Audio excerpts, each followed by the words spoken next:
Hello and welcome to part 2 of From Confusion to Conclusion, How to Write a First Class Essay. This is me, Vlad Mackevic, and in part 2 we are talking about academic writing and what you actually get marks for. When you're writing your essay, when you're writing your dissertation, your research report, your reflective account, what counts? What scores you points? So what does earn you points? The first thing is obviously answering the question. But then, don't think it is obvious. Some of you may be thinking it's redundant, it's silly, it's stupid of me to say this, but answering the question is the most important thing of every academic assignment. Doesn't matter if it's a first-year essay or a PhD dissertation.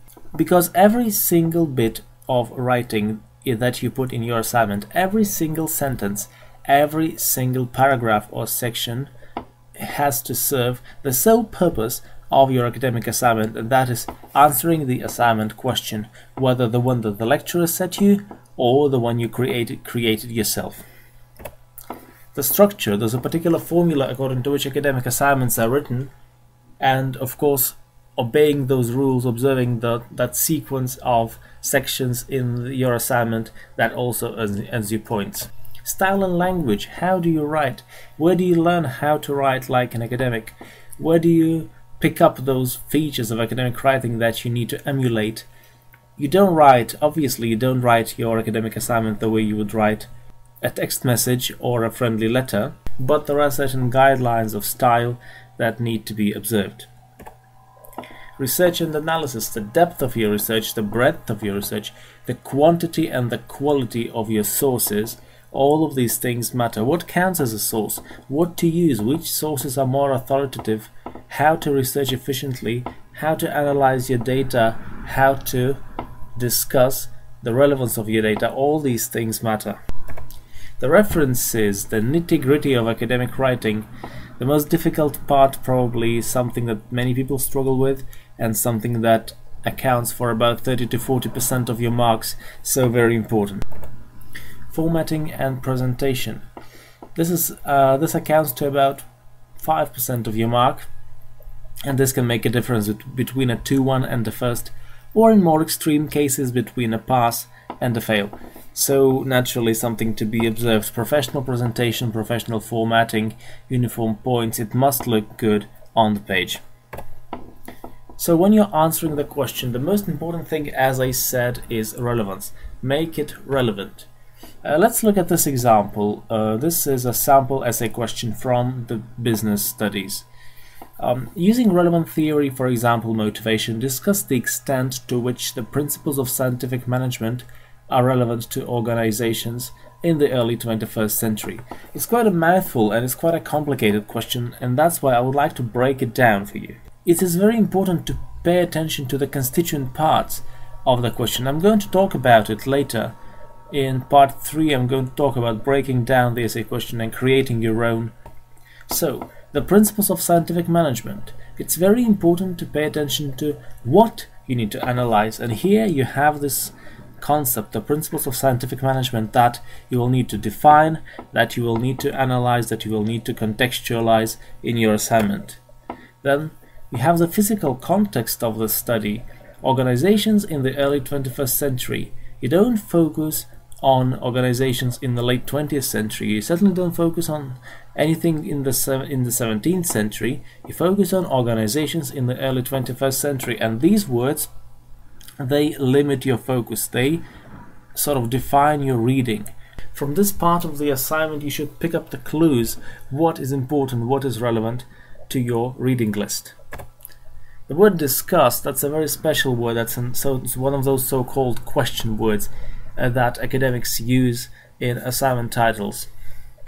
And finally, using relevant theory. You don't just discuss those principles of scientific management in any way you want.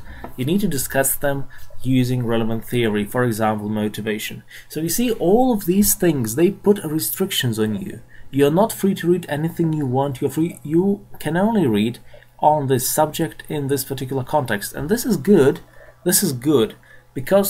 Because when an essay title is so constrained, it's so defined, you do not need to look any further. You simply need to look at the principles of scientific management, find some literature on them. Then you need to find some literature on motivation theory. Then you need to find some information about the context of the organizations in the early 21st century, and in case of this assignment you need to discuss, in other words give arguments for and against, why these principles are still relevant in the early 21st century, or maybe why they're not relevant. So this is just an example, but from the assignment title you can very easily pick out what your lecturer wants you to do, and I'm going to cover it in more depth with more examples in the next part. So let's look at the structure of an academic assignment. What does the structure actually look like? You know, we have the introduction, 10 to 15% of the word count, in which you're saying what you're going to say. Then you have the main body, 70 to 80% of the word count, in which you're just saying it. And in the conclusion, 10 to 15% of the word count again, you say what you've just said. In other words, to put it in plain English, in the introduction you tell your reader what your essay is all about. In the main body you outline your main arguments, you outline your evidence, present references, all your theories, all the arguments, evidence that can back them up. And then finally in the conclusion you just wrap it all up. You simply repeat your findings, you repeat your main arguments, and give a balanced view. That's the usual structure of an undergraduate essay. Of course there are differences, and I'm going to talk about these differences later, but this is the main principle, this is the main formula that I think 99% of all academic assignments follow. Style and language. First of all, I'd like to point out that good writers read, and secondly, I'd like to point out that there is a lot of bad writing around. Just like in fiction, 99% of novels that are published are not really good. Same goes to academic writing. Some academic writing is just not good and it shouldn't be imitated. And it's very important to read a lot in order to be able to tell good writing from bad writing. Which writer thinks about the reader, thinks about the clarity of their text for the reader, and which writer just shows off with big words and long sentences, because there are people like that as well. So it's important to understand the differences between formal and informal language. So formal academic English, those of you who are non-native speakers, those of you who are international students will probably understand what I mean by formal and informal language and certain requirements that you may have been taught when you were at school. For example, in formal language you don't use contractions, so I just said don't. In a formal context it would have been do not. You don't use slang. Academic vocabulary, there is a great resource online called the List of Academic Words. It's about 500, maybe more, maybe just under 600 words that academic writers use. This is the general vocabulary of academic English, and this is something that ought to be studied and used in your writing. It's not really a long list. Those who are international students would really benefit from learning it, and those who are native speakers, you would just run over that list to see what words lecturers like to see in academic writing, what kind of register, what kind of vocabulary, and that makes things much clearer. And you can just Google it, you'll find it. It's called Academic Word List, and it will make your writing much clearer and your style much better, much more academic. When it comes to research and analysis, first of all, you need to answer some questions. How do you research? Where do you find sources? What is a good place to start? What counts as a source, as I said? Which source is better? If they have two sources that say more or less the same thing, which source is better, which source is more authoritative? For example, an academic journal is better than a textbook because both mention the same theory, but an academic journal also mentions a specific case when the theory was tested and applied in the real world, which textbooks usually don't do.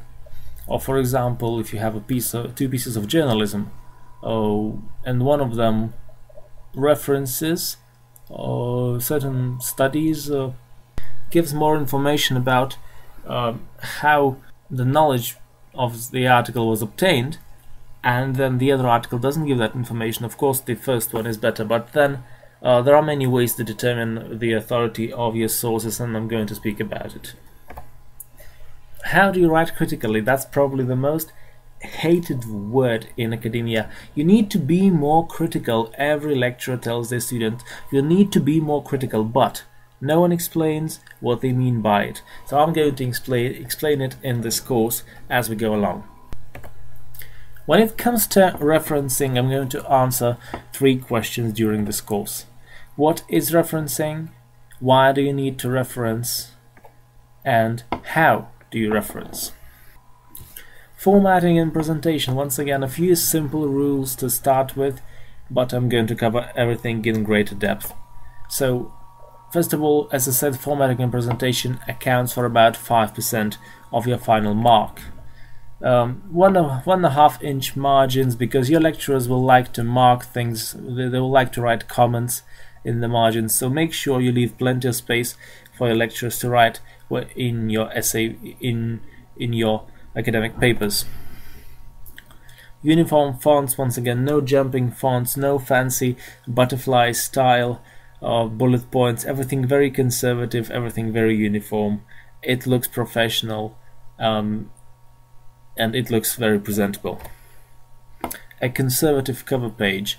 Having a cover page is good, but don't make it tacky, don't try to pretend it's a glamorous magazine. It's a piece of serious academic writing in the cover page. Just a simple conservative cover page with the module number, the name of the lecturer, the word count, the submission date, the module title, things like that. Very, very simple, very plain. That's probably the best in academia. And finally, it's very important to stick to the guidelines. Every single module has a module handbook, every assessment has an assessment handbook. Dissertations, there is a special handbook for that as well. Always read what your lecturers give you to read. All the requirements, all the guidelines are outlined in these handbooks, and it's very important to observe them. So make sure that you take your time and read what is required of you. This way you'll score much higher. Thank you very much for listening. This is the end of part 2, and I'll see you in part 3. This video course is presented to you in association with thelectureroom.co.uk and firstyearcounts.com. Feel free to check out our websites. Also feel free to like our Facebook pages, facebook.com/thelectureroom1 for the lecture room and facebook.com/first.year.counts for firstyearcounts.com. This course is based on my book, From Confusion to Conclusion, How to Write a First-Class Essay. The book can be purchased from Amazon as a paperback and as a Kindle ebook. If you don't own a Kindle reader, Amazon has many applications for your PC, Mac, smartphone or tablet to download for free and read this book wherever you want, on whatever device you want. If you have any questions, please feel free to email me at first.year.counts@gmail.com. Also, if you liked this video, feel free to talk about it. Share it on Facebook, share it on Twitter, on LinkedIn, and if you decide to purchase my book and you like it, please write me a review on Amazon. Thank you very much. Enjoy reading, enjoy writing.